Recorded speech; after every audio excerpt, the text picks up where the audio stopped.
ఎట్లా ఏ పార్టీ పెద్ద అది జిబ్లీస్ లో మనకు కాంగ్రెస్ పార్టీ ఎక్కువ నడుస్తుంది గాడుపు. బాగా వ్యతిరేకత ఉంది కాంగ్రెస్ పైన మరి. ఎవరు లేదు, ఎవరు చెప్పారు అది మాట. ఊర్లలోకి వచ్చింది ఇది మొత్తం, కాంగ్రెస్ పార్టీ ఊర్లలోకి వచ్చింది. మన హైదరాబాద్కి వెళ్ళి ఏ సీట్ రాలే, మొత్తం ఊరోళ్ళు వేసారు. ఏమేసారు? ఊరోళ్ళు వేసారు. మన హైదరాబాద్ ఎవరు వేయలే కాంగ్రెస్ కు, మొత్తం ఊరోళ్ళు వేసారు. కేసీఆర్ అది ఇచ్చిండు ఇది ఇచ్చిన కేసీఆర్కి ఏం వేయలే, మొత్తం ఊరగొట్టేసారు. ఏంటి మరి పరిస్థితి? ఇక్కడ మాగంటి గోపీనాథ్ సింపతితో గెలిచే అవకాశం ఉంది అలా వైఫ్ అని చెప్పి కూడా మాట్లాడతాం. ఎట్లంటే ఏమైనా జరిగే ఛాన్స్ ఉంది? అది సింపతి వేరే మాట, ఒకటే మాట, నవీన్ యాదవ్ గెలుస్తాడు. సింపతి ఏముండదు ఆడ. ఇంతకుముందు ఒకసారి ఓడిపోయిన 2 సార్లు ఓడిపోయిన 2 సార్లు ఓడిపోయాడు.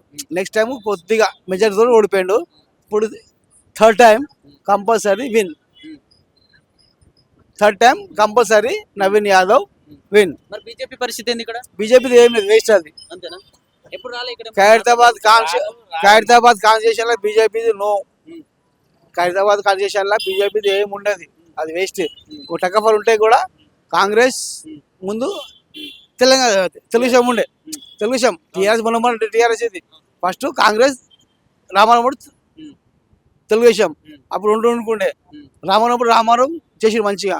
కాబట్టి ఇప్పుడు టకఫర్ ఇప్పుడు కాంగ్రెస్ ప్లస్ బీఆర్ఎస్ అంటే భూస్థాపితం. ఇక తెలుగుదేశం ఇట్లా అయిపోయింది తెలంగాణలో, అట్లా ఇది కూడా భూస్థాపితం అవుతుంది. అది గెలిస్తే అని అదృష్టము. కాబట్టి బీఆర్ఎస్ మాత్రం మైండ్ లో లేదు. BRS no chance, only Naveen Yadav is win నేను చెప్తున్నా. అంటే ఏంది పరిస్థితి? జూబ్లీహిల్స్ లో ఉప ఎన్నికలు వస్తా ఉన్నాయి, మరి ఏ పార్టీ ముందంజలో ఉండబోతుంది? ఏంది అసలు పరిస్థితి, ఏం జరగబోతుంది? ఈ ఉప ఎన్నిక అనేది మాగంటి సునీత గారు ప్లస్ నవీన్ యాదవ్ మధ్యలోనే జరగబోతుంది.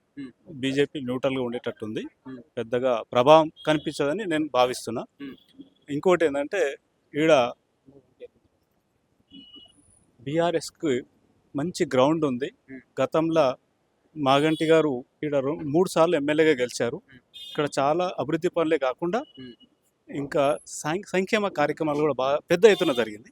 కాబట్టి అది దృష్టిలో పెట్టుకొని ఈసారి బీఆర్ఎస్ ఖచ్చితంగా గెలుస్తున్న భావన. కొంచెం ప్రజానాడే విషయంలో ఒకసారి పరిగణించినట్టయితే అక్కడ ఎక్కువ నవీన్ యాదవ్ పైగా మొగ్గు చూపినట్టుగా అనిపిస్తుంది. ఎందుకంటే ఆయన గెలవకుండా ఇండిపెండెంట్ కూడా 2వ స్థానంలో వచ్చి ఇండిపెండెంట్ నిలబడ్డా కూడా ఎక్కువ ప్రజల్లో ఉంటారు. ఓడిపోయిన కూడా ప్రజల్లోకి వచ్చి సమస్యలు ఒక్కసారి ఫోన్ చేసి వస్తూ ఉన్నాడు. కానీ మాగంటి గోపీనాథ్ ఎప్పుడు మా దగ్గరికి వచ్చి మాట్లాడే దాగలేవు కొందరు ప్రజలు మాట్లాడుతారు. ఎట్లాంటి ఏమైనా జరిగింది?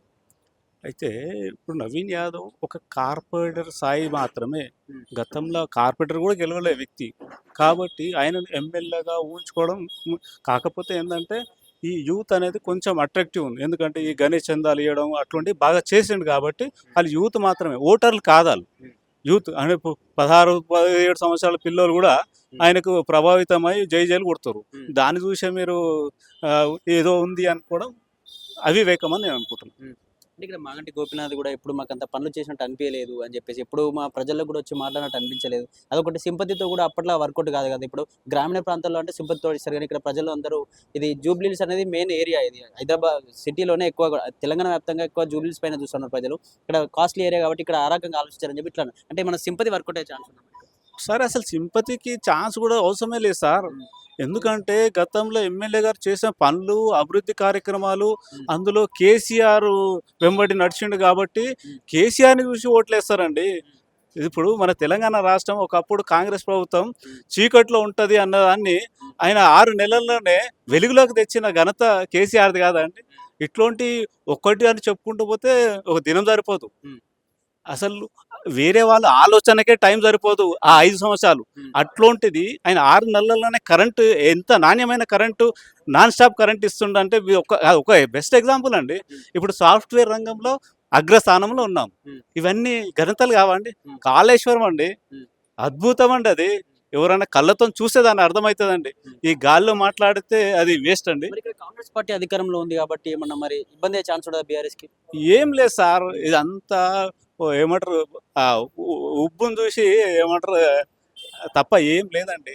వాళ్ళు ఏంటంటే ఓటుతో గెలిచే ఛాన్సే లేదండి కాంగ్రెస్. ఏదన్నా వాళ్ళు ఏమనుకుంటారు అంటే ఏదో డబ్బులు పనిచేసే ఓట్లు గెలుద్దామని చూస్తారు తప్ప ఈడ గ్రౌండ్లో ఓటర్ నాడి ఉందండి. మీ ఏ మహిళను అడిగినా బీఆర్ఎస్కే ఓటేస్తామంటారు తప్ప నవీన్ యాదవ్కు వేసే ఛాన్సే లేదండి. ఒక కార్పొరేటర్ ఎన్నిసార్లు ఓడిపోయాడండి.